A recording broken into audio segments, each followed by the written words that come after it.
ছোটবেলায় শিখেছিলাম, তুমি কারো ক্ষতি না করলে কেউ তোমার ক্ষতি করবে না। আর বাস্তব জীবনে শিখলাম, তুমি যার ভালো চাইবে সে সবার আগে তোমার ক্ষতিটাই করবে। দিন দিন সময় যাচ্ছে আর মানুষগুলোও বদলে যাচ্ছে, কথাগুলো কেমন যেন বদলে যাচ্ছে, তাই না? আসসালামু আলাইকুম এভরিওয়ান, সবাই কেমন আছেন? আলহামদুলিল্লাহ, আমি ভালো আছি।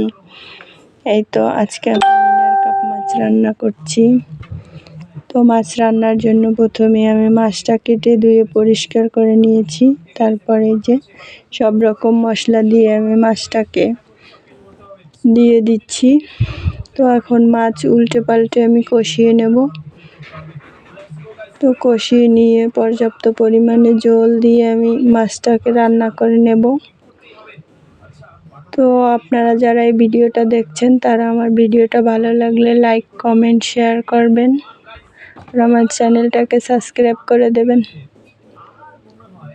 ধন্যবাদ সবাইকে।